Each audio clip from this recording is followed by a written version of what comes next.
우리가 살아가는 세상에서 가장 어려우면서도 가장 피할 수 없는 것이 바로 인간관계입니다. 돈을 버는 것도 공부를 하는 것도 중요하지만 결국 삶을 지탱하는 힘은 사람과의 관계에서 나옵니다.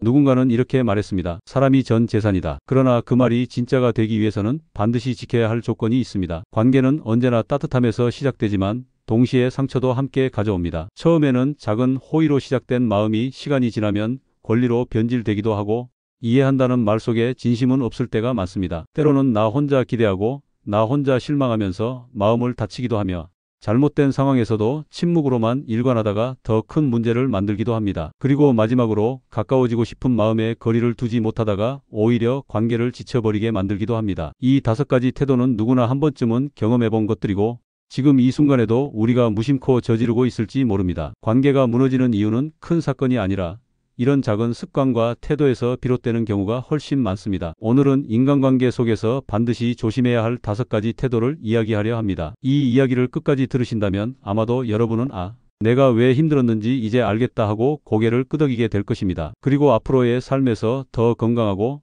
더 오래가는 관계를 만드는 법을 조금은 명확히 알게 되실 것입니다. 첫 번째, 호의를 권리로 여기는 태도. 사람과 사람 사이의 관계는 결국 마음에서 시작됩니다. 작은 도움, 작은 배려가 쌓여서 믿음이 되고 그 믿음이 쌓여서 우정이 됩니다. 그런데 그 소중한 과정이 단번에 무너지는 순간이 있습니다. 바로 호의를 권리로 착각할 때입니다. 처음에는 다 따뜻한 마음에서 시작됩니다. 예를 들어 직장 동료가 야근할 때 늦게까지 남아서 같이 정리해 준 적이 있다고 합시다. 처음에는 고맙다며 몇 번이나 인사를 합니다. 그런데 어느 날부터는 야근이 생길 때마다 당연히 같이 남아줄 거라 생각합니다. 심지어 본인이 부탁하지 않아도 오늘도 같이 정리해 주겠지 하고 기대합니다. 이때부터 상대방의 호의는 권리가 되어버립니다. 가족 관계에서도 자주 나타나는 모습입니다. 부모님이 자녀를 위해 희생하는 건 당연해 보이지만 사실 따지고 보면 그 역시 부모의 호의입니다. 하지만 자녀가 성장하면서 그것을 마땅히 받아야 하는 권리로 생각하면 문제가 생깁니다. 용돈을 받을 때도 고마워요 라는 말보다 왜 이것밖에 안 줘요 라는 불만이 먼저 나올 수 있습니다. 부모 입장에서는 서운함이 쌓이고 결국 서로 마음의 거리가 멀어지게 됩니다. 호의를 당연시하는 사람의 심리. 심리학에서는 이런 현상을 적응 효과라고 설명합니다. 좋은 것을 반복해서 받다 보면 인간은 금세 그것에 익숙해집니다. 늘 같은 수준의 호의를 받다 보면 더 이상 특별하지 않게 느껴지고 오히려 부족하게 느끼게 되는 것입니다. 예를 들어 친구가 늘 차로 데려다 주다 한 번 안 데려다 주면 왜 오늘은 안 태워주지라는 불만이 생깁니다. 원래는 고마운 일이었는데 반복되면서 당연한 권리가 되어버린 것이지요. 실제로 일상에서 겪는 사례들, 회사에서는 업무를 대신 처리해준 경험이 한 번쯤 있을 겁니다. 처음에는 정말 큰 고마움을 표현하지만 두 번째, 세 번째가 되면 점점 그 고마움이 줄어듭니다. 나중에는 이번에도 좀 해줄 수 있죠 라는 말이 쉽게 나옵니다. 연인 사이에서는 애인이 바빠도 시간을 내어 챙겨주는 것이 처음에는 감동이지만 시간이 지나면서 왜 오늘은 연락이 늦지라는 불만으로 바뀝니다.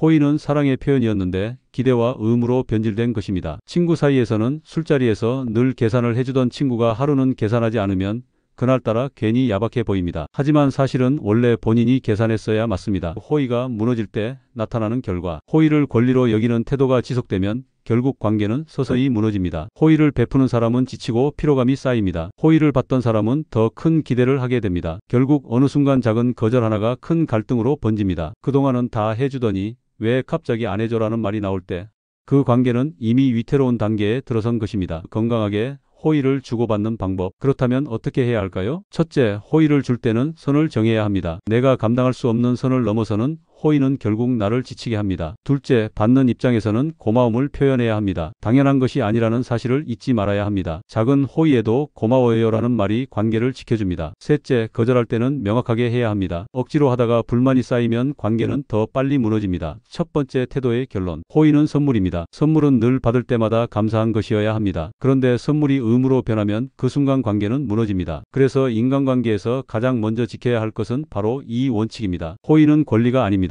내가 주고 싶을 때 주는 것이고 받을 때마다 감사해야 하는 것입니다. 이 사실을 잊지 않을 때 우리는 진짜 오래가는 인간관계를 맺을 수 있습니다. 두 번째, 말로만 이해하는 태도. 사람과 사람 사이에서 가장 자주 들을 수 있는 말 중 하나가 있습니다. 바로 알아, 이해해라는 말입니다. 누군가 힘든 상황을 털어놓으면 상대방은 고개를 끄덕이며 이렇게 말합니다. 그럴 수 있지, 나도 이해해. 하지만 문제는 그 말이 진심으로 이해해서 나온 말인지 아니면 상황을 얼버무리기 위해 나온 말인지 모른다는 데 있습니다. 이해한다는 말의 무게. 이해한다는 말은 단순한 동의의 표현이 아닙니다. 상대방의 입장이 되어보고 그 마음을 함께 느끼려는 노력이 담겨야 하는 말입니다. 그런데 많은 경우 이 말은 습관적으로 쓰입니다. 예를 들어 친구가 회사에서 상사에게 깨지고 힘들다고 말할 때 우리는 나도 이해해라고 쉽게 대답합니다. 하지만 정작 그 친구가 어떤 상황에서 어떤 말로 상처를 받았는지 그 마음을 깊이 들어주지는 않습니다. 그저 대화가 길어지는 것이 부담스러워서 대충 건넨 말일 때가 많습니다. 말뿐인 이해가 주는 상처. 사람이 힘들 때 기대는 이유는 단순합니다. 내 마음을 알아주는 사람이 필요하기 때문입니다. 그런데 말로만 이해해라고 하고 행동으로는 아무런 변화를 보여주지 않으면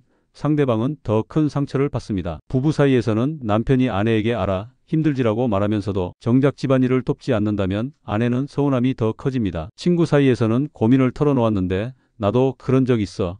이해해라는 말만 돌아온다면 오히려 내 이야기가 대수롭지 않게 여겨지는구나라는 생각이 듭니다. 직장 동료 사이에서는 나도 네 입장 이해해라면서 실제로는 아무런 협조도 하지 않는다면 그 말은 공허한 메아리로만 남습니다. 심리학적 해석. 심리학에서는 이것을 공감 피로라고 부르기도 합니다. 상대방의 이야기를 진심으로 들어주는 것은 에너지가 필요한 일입니다. 그래서 어떤 사람들은 이해한다는 말로만 빠져나가려 합니다. 하지만 그럴수록 대화는 피상적으로 흐르고 마음은 점점 더 멀어집니다. 또한 말뿐인 이해는 상대에게 내 감정을 무시당했다는 느낌을 줍니다. 이는 곧 신뢰의 붕괴로 이어집니다. 일상에서 겪는 사례. 친구의 이별 이야기를 들을 때 한 친구가 연인과의 이별로 괴로워할 때 그냥 다 그런 거야. 이해해라는 말로 대답하면 위로가 되지 않습니다. 오히려 나의 아픔이 가볍게 취급되는구나라는 서운함을 남깁니다. 가족의 경제적 어려움 앞에서 부모님이 생활비 문제로 힘들다고 하소연하는데 나도 이해해요라는 말만 하고 실제로는 아무런 도움도 드리지 않는다면 그 말은 공허하게 울릴 뿐입니다. 직장에서의 고충으로 과중한 업무에 시달리는 동료가 힘들다고 말할 때 상사가 알아 다 힘들어라고 하는 건 이해가 아닙니다. 그건 방관입니다. 진짜 이해는 행동으로 나타납니다. 이해는 말이 아니라 행동입니다. 상대방의 이야기를 끝까지 들어주는 것도 행동이고 작은 도움이라도 실천하는 것도 행동입니다. 경청하기는 상대가 말할 때 핸드폰을 내려놓고 눈을 맞추는 것만으로도 나는 너의 이야기를 중요하게 생각한다는 메시지를 전할 수 있습니다. 작은 배려는 친구가 힘들다고 하면 밥 한 끼 사주면서 오늘은 네 얘기만 들어줄게라고 말하는 것. 이게 진짜 이해입니다. 실제 행동은 배우자가 피곤하다고 할 때 알아라고 말하는 것보다 설거지 한 번 대신 해주는 것이 훨씬 큰 힘이 됩니다. 이해를 오해하는 순간 우리는 종종 이해한다는 말을 모든 문제를 해결해주는 만능 키처럼 쓰곤 합니다. 하지만 그 말은 해결이 아니라 출발점입니다. 이해는 행동으로 이어질 때에만 진짜 힘을 발휘합니다. 말뿐인 이해는 오히려 더 큰 상처를 남깁니다. 두 번째 태도의 결론. 이해한다는 말은 가볍지 않습니다. 상대방의 마음을 진심으로 받아들이고 그것을 행동으로 옮길 때 비로소 관계가 깊어집니다. 말뿐인 이해는 방관일 뿐입니다. 진짜 이해는 행동으로 드러나는 것입니다. 일상에서 우리는 수없이 이해해라는 말을 주고받습니다. 그러나 그 말을 진짜로 만들 수 있는 건 작은 행동 하나뿐입니다. 세 번째, 혼자 기대하고 혼자 실망하는 태도. 인간관계에서 가장 흔히 반복되는 실수 중 하나가 바로 혼자 기대하고 혼자 실망하는 태도입니다. 기대는 애초에 좋은 마음에서 시작됩니다. 이번에는 분명히 이렇게 해주겠지. 내가 이렇게 했으니 상대도 알아주겠지라는 마음이지요. 그러나 현실은 늘 기대와 다릅니다. 그리고 그 차이는 곧 실망으로 이어집니다. 기대가 만들어지는 과정. 기대는 주로 내 기준에서 비롯됩니다. 예를 들어 친구에게 생일 선물을 정성껏 준비했습니다. 그러면 당연히 나도 생일 때 똑같이 챙겨줄 거라고 생각합니다. 그런데 막상 그날이 되었는데 친구가 아무런 준비를 하지 않았다면 마음속에는 실망이 크게 자리 잡습니다. 사실 친구 입장에서는 단순히 잊었을 수도 있고 형편이 어려울 수도 있습니다. 하지만 나는 이미 내 기준으로 상대에게 기대를 걸어버렸습니다. 연인관계에서의 흔한 모습.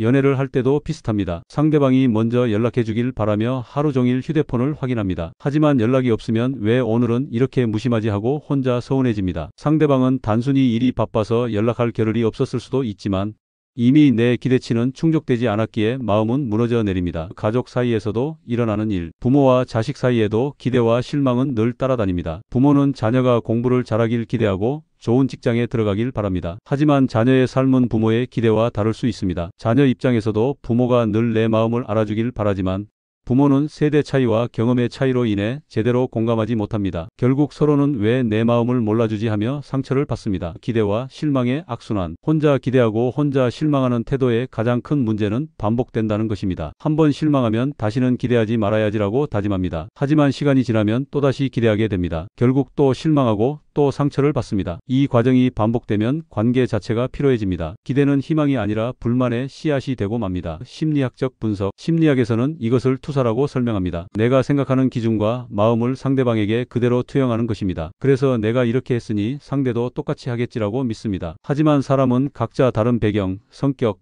상황을 가지고 있기 때문에 같은 방식으로 반응하지 않습니다. 결국 나의 투사가 나의 실망으로 돌아오는 것입니다. 일상에서의 구체적인 사례. 회사에서는 내가 팀 프로젝트에서 밤새 준비했으니 팀원들도 똑같이 열심히 할 거라 기대합니다. 그런데 누군가는 대충 준비해 오면 배신감이 들고 혼자 분노하게 됩니다. 친구 사이에서는 내가 힘들 때 들어줬으니 상대도 내 고민을 들어줄 거라 기대합니다. 그런데 친구가 바빠서 대충 넘어가면 섭섭함이 쌓입니다. 배우자 사이에서는 기념일에 특별한 이벤트를 기대했는데 상대가 평범하게 지나가면 큰 실망을 느낍니다. 해결 방법.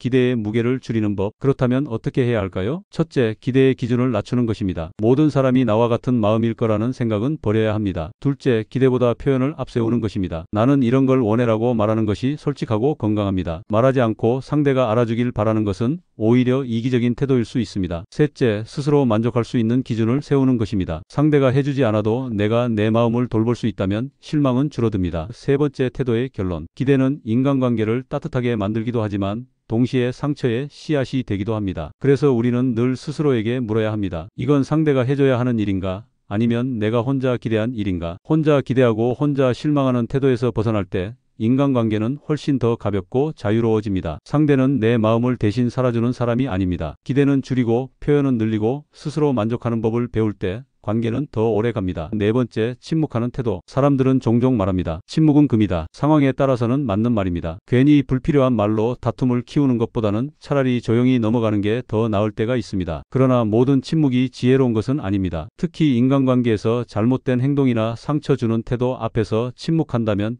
그것은 묵인이 되고 더 나아가서는 동조가 되어버립니다. 침묵이 관계를 망가뜨리는 순간, 예를 들어 직장에서 동료가 다른 사람의 공을 가로채는 모습을 보았다고 합시다. 그때 아무 말도 하지 않고 넘어간다면 그 동료는 앞으로도 같은 행동을 반복할 가능성이 높습니다. 피해자는 더 크게 상처받고 결국 팀 전체의 분위기가 무너집니다. 침묵은 문제를 해결하지 않고 오히려 문제를 더 키우는 역할을 하게 되는 것입니다. 가족 안에서의 침묵. 가족 관계에서도 침묵은 자주 오해를 낳습니다. 부부 사이에서는 배우자가 반복적으로 무심한 행동을 하는데도 참고 넘어가다 보면 상대는 그것을 전혀 문제로 느끼지 못합니다. 그러다 어느 날 갑자기 쌓였던 불만이 폭발하면 상대방은 왜 이제 와서 말하냐라며 당황합니다. 사실 처음부터 작은 불만이라도 표현했더라면 그렇게 크게 터지지 않았을 일입니다. 부모와 자식 사이에서는 자녀가 무례한 태도를 보일 때마다 어린 게 뭘 알겠어 하며 침묵한다면 아이는 점점 그 태도를 고치지 못한 채 성인이 됩니다. 결국 작은 침묵이 한 사람의 성격을 결정짓기도 하는 것입니다. 친구 관계에서의 침묵. 친구 사이에도 이런 일이 있습니다. 상대가 계속해서 나를 불편하게 하는 말을 하는데 괜히 말 꺼냈다가 관계가 틀어질까봐 하고 참는 경우입니다. 하지만 시간이 지날수록 불편함은 쌓이고 결국엔 그 친구와 멀어지게 됩니다. 오히려 초기에 그 말은 좀 불편했어라고 솔직하게 이야기했다면 관계는 더 단단해졌을지도 모릅니다. 왜 우리는 침묵을 택할까? 사람들이 침묵을 선택하는 이유는 여러 가지입니다. 갈등이 두려워서입니다. 상대방이 나를 싫어할까봐 걱정됩니다. 지금 말해봤자 바뀌지 않을 거라는 체념도 있습니다. 하지만 침묵은 문제를 사라지게 하지 않습니다. 오히려 갈등은 잠시 숨겨질 뿐 나중에 더 큰 형태로 나타나게 됩니다. 심리학적 분석. 심리학에서는 이를 갈등 회피 성향이라고 합니다. 겉으로는 평화를 유지하는 것처럼 보이지만 실제로는 내면의 긴장감과 불만이 계속 쌓입니다. 이런 사람은 겉으로는 관계가 원만해 보이지만 속으로는 늘 불편함을 안고 살아갑니다. 결국 어느 순간 그 불편함이 감당할 수 없을 정도로 커지면 폭발하게 됩니다. 침묵 대신 필요한 것. 침묵이 항상 나쁜 것은 아닙니다. 하지만 잘못된 상황에서는 반드시 목소리를 내야 합니다. 작은 표현부터 시작하기는 나는 이 부분이 불편했어 라는 짧은 말 한마디로도 충분합니다. 명확한 경계 세우기는 상대가 내 선을 넘어올 때는 분명히 알려줘야 합니다. 감정이 쌓이기 전에 대화하기는 감정이 폭발하기 전에 솔직하게 나누는 것이 중요합니다. 일상 속에서의 작은 용기. 한 친구가 늘 약속 시간에 늦는다고 합시다. 매번 괜찮아 하며 넘어가면 그 친구는 절대 고치지 않습니다. 하지만 어느 날 너 자꾸 늦으니까 나도 힘들어라고 솔직히 말한다면 오히려 관계는 더 건강해집니다. 작은 용기가 관계를 지키는 가장 큰 힘이 되는 것입니다. 네 번째, 태도의 결론. 침묵은 때로는 지혜이지만 때로는 방관입니다. 인간관계에서 침묵이 필요한 순간과 목소리를 내야 하는 순간을 구분할 줄 아는 것이 중요합니다. 잘못된 행동 앞에서의 침묵은 결국 상대를 더 나쁜 길로 이끄는 것입니다. 내 마음을 지키고 상대의 성장을 돕는 가장 좋은 방법은 솔직한 대화와 용기 있는 표현입니다. 다섯째, 거리를 두지 않는 태도. 인간관계에서 가장 중요한 요소 중 하나는 적당한 거리감입니다. 거리가 전혀 없는 관계는 금세 지치고 결국 무너집니다. 반대로 일정한 거리를 두는 관계는 오히려 오래갑니다. 가까운 사이일수록 이 균형이 더 필요합니다. 첫째, 너무 가까우면 생기는 문제. 예를 들어 친구와 매일 같이 붙어 다니면 처음에는 즐겁습니다. 그러나 시간이 지나면서 사소한 행동 하나까지 신경 쓰이기 시작합니다. 상대가 조금만 내 마음에 들지 않는 말을 해도 크게 상처로 다가옵니다. 결국 가까움이 불편함으로 바뀌고 그 불편함이 쌓이면 관계가 멀어지게 됩니다. 둘째, 가족 사이에서도 필요한 거리. 가족은 평생을 함께하는 관계이지만 그렇다고 해서 늘 붙어 있어야 하는 것은 아닙니다. 부모와 자식, 부모가 자녀의 삶에 지나치게 개입하면 자녀는 숨이 막힙니다. 공부, 친구, 직장, 결혼까지 간섭이 이어지면 결국 자녀는 부모와 거리를 두려고 합니다. 부부 사이 배우자끼리도 서로의 시간을 존중하지 않으면 갈등이 생깁니다. 상대방이 혼자만의 시간을 갖고 싶어 할 때 존중하지 못하면 결국 스트레스와 불만이 쌓입니다. 셋째, 직장 관계에서의 거리. 직장 동료와 너무 친해지면 사적인 영역과 공적인 영역이 뒤섞입니다. 그래서 일에 대한 평가가 객관적이지 못해지고 불필요한 감정 싸움이 일어나기도 합니다. 반대로 거리를 잘 두는 동료는 오래도록 편안한 관계를 유지합니다. 넷째, 왜 사람들은 거리를 두지 못할까? 대부분의 경우를 보면 외로움과 불안 때문에 상대와 가까이 있으려 합니다. 거리를 두면 멀어지지 않을까? 하는 두려움이 있기 때문입니다. 하지만 실제로는 거리를 두는 것이 오히려 관계를 더 오래 유지시킵니다. 거리는 무관심이 아니라 서로의 영역을 존중하는 태도입니다. 다섯째, 심리학적 배경. 심리학에서는 이를 개인적 공간이라고 설명합니다. 사람은 누구나 자기만의 공간이 필요합니다. 이 공간이 존중될 때 안정감을 느끼고 침범당할 때 불편함과 스트레스를 느낍니다. 관계가 오래 가려면 서로의 개인적 공간을 인정해 주어야 합니다. 여섯째, 일상 속 사례. 친구 사이 하루 종일 연락을 주고받던 친구가 하루 연락을 안 했다고 해서 왜 답장 안 해? 라며 집착하면 오히려 관계는 부담스러워집니다. 연인 사이, 사랑하는 사이일수록 거리가 필요합니다. 혼자만의 시간과 상대의 시간을 존중할 줄 알아야 오래갑니다. 가족 사이, 성인이 된 자녀의 방에 허락 없이 들어가거나 일거수일투족을 확인하는 부모는 결국 자녀의 마음을 다치게 만듭니다. 일곱째, 건강한 거리 두기의 방법. 하나, 상대의 시간을 존중하기. 오늘은 바쁘겠구나 하고 기다려주는 여유가 필요합니다. 둘, 나만의 생활 유지하기. 상대에게만 의존하지 않고 나만의 취미와 시간을 가져야 합니다. 셋, 지나친 간섭은 피하기. 관심은 필요하지만 간섭은 독이 됩니다. 나는 네가 알아서 잘할 거라 믿어라는 태도가 관계를 건강하게 만듭니다. 여덟째, 결론. 관계는 거리를 둘 때 비로소 편안해집니다. 가까이 있으면서도 숨 쉴 틈을 주는 것이 진짜 배려입니다. 인간관계에서 가장 중요한 선은 바로 건강한 거리입니다. 너무 붙어 있지 않으면서도 너무 멀어지지 않으면서도 서로를 존중할 때 관계는 오래갑니다. 우리가 살아가며 맺는 인간관계는 꽃과 같습니다. 정성껏 가꾸면 아름답게 피어나지만 조금만 방심해도 시들어버립니다. 오늘 말씀드린 5가지 태도는 누구에게나 일어날 수 있는 작은 습관들이지만 바로 이 작은 습관이 관계를 지탱하기도 하고 무너뜨리기도 합니다. 호의를 당연하게 여기지 않고 이해를 말이 아닌 행동으로 보여주며 혼자만의 기대에 스스로 갇히지 않고 잘못된 일 앞에서는 용기를 내어 말하며 그리고 무엇보다 서로에게 건강한 거리를 지켜줄 때 비로소 우리의 관계는 오래도록 따뜻하게 이어질 수 있습니다. 인간관계의 어려움은 피할 수 없습니다. 하지만 우리가 조금만 더 성찰하고 조금만 더 배려한다면 누구나 더 편안하고 깊은 관계를 맺을 수 있습니다. 마지막으로 여러분께 이런 말씀을 드리고 싶습니다. 좋은 관계는 우연히 찾아오는 것이 아니라 내가 어떻게 행동하느냐에 따라 만들어지는 것입니다. 오늘 이 5가지 태도를 기억하시고 앞으로의 삶에서 더 지혜롭게 사람을 대하신다면 여러분의 길 위에는 언제나 따뜻한 인연이 함께할 것입니다.